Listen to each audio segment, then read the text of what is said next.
Hello, welcome to lesson 12. I am upset because I see a meaningless world. The importance of this idea lies in the fact that it contains a correction for a major perceptual distortion. You think that what upsets you is a frightening world, or a sad world, or a violent world, or an insane world. All these attributes are given it by you. The world is meaningless in itself. These exercises are done with eyes open. Look around you, this time quite slowly. Try to pace yourself so that the slow shifting of your glance from one thing to another involves a fairly constant time interval. Do not allow the time of the shift to become markedly longer or shorter, but try instead to keep a measured, even tempo throughout. What you see does not matter. You teach yourself this as you give whatever your glance rests on equal attention and equal time. This is a beginning step in learning to give them all equal value. As you look about you, say to yourself, I think I see a fearful world, a dangerous world, a hostile world, a sad world, a wicked world, a crazy world, and so on, using whatever descriptive terms happen to occur to you.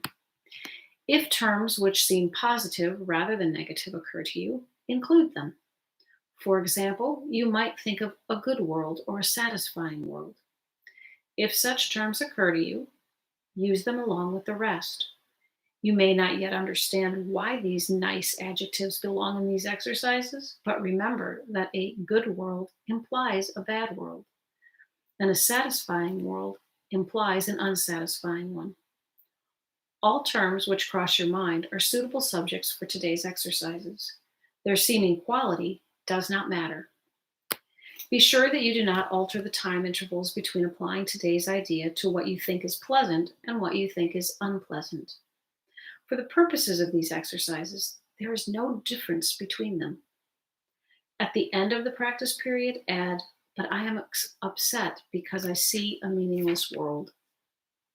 What is meaningless is neither good nor bad. Why then should a meaningless world upset you? If you could accept the world as meaningless and let the truth be written upon it for you, it would make you indescribably happy. But because it is meaningless, you are impelled to write upon it what you would have it be. It is this you see in it.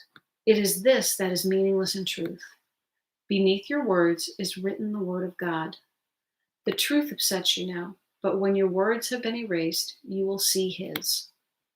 That is the ultimate purpose of these exercises. 3 or 4 times is enough for practicing the idea for today. Nor should the practice periods exceed a minute. You may find even this too long. Terminate the exercises whenever you experience a sense of strain. And that is lesson 12. I'll make sure I say it right. My meaningless thoughts create a meaningless world. I am upset because I see a meaningless world. Excuse me. Okay, so as I was reading that, I was thinking about kind of the antique road shows, and you see people who have some obscure painting or something, and they really don't give it much thought, and then they decide to go see what the value is. And it's not until they have someone else look at it that they can see the value. If you consider that you may be doodling on a piece of paper kind of mindlessly, and you may be painting pictures, you may be writing words, you may be writing little stories, you may get involved in those, and they may be upsetting stories. They could be a scary story. It could be a happy story about a princess, or a scary story about Halloween. But those stories are really meaningless. They aren't real. They are make-believe. What we don't know is that underneath those, there is the truth. The word of God is underneath those. And so if we would allow ourselves to see through that and to realize that our doodles don't mean anything, if we get rid of that page, if we erase that, we can look into those. You can look at the back of the painting and you can see what the truth is. And that's what this is beginning to show us, is that there is something so much deeper that is so much more than we could conceive of. And we are just in the process of practicing to understand that our doodles are just doodles, even when they show up as pictures in our world. Let's see what Tina Spalding has to say. You are blessed beings indeed. I am that one that you know as Jesus.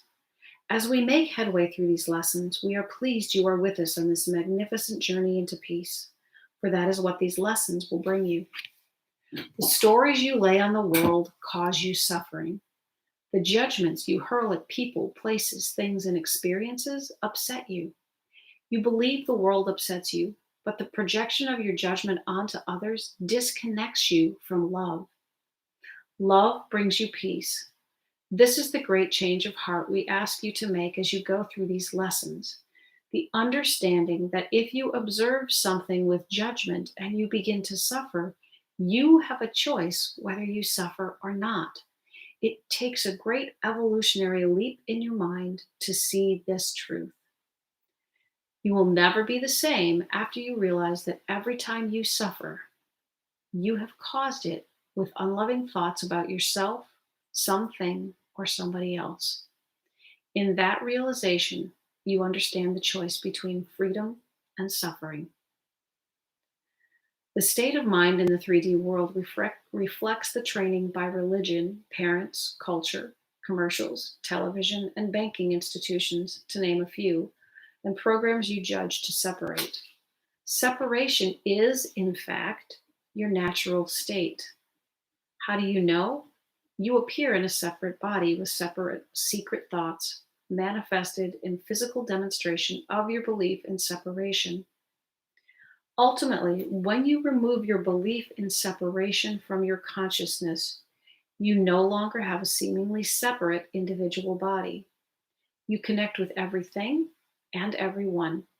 That is where your evolutionary journey ultimately leads you, but it is a long way off.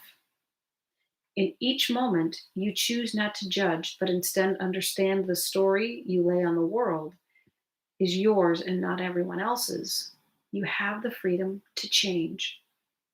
In that moment, you can shift your consciousness to peace. You begin to see this more and more as you do these lessons. Increasing periods of peace enter your awareness. When you plummet down into judgment again, it will feel even more painful than before. This is the fork in the road that A Course in Miracles speaks about. Once you have made the choice to do these lessons and you experience what peace feels like, perhaps for the first time in your life, you cannot go back. You understand your suffering is optional and up to you. Allow this lesson to percolate through your consciousness. Do not belabor it. Do it as described, and it will work as it is meant to do. I am that one that you know as Jesus. We will see you again tomorrow. So easy and so hard to change. But when we realize that we have the choice in how we respond to any of the experiences in our life, it is an incredibly empowering moment. And Will Smith said it once, people, especially when you are a child, people will treat you badly, but you have a choice about how you grow up. You can let experiences define you, or you can realize that you get to choose how you walk through this world. And so this is one of the steps in walking a new path, a path of happiness and joy and peace. Have a great day. I'll see you tomorrow. Bye.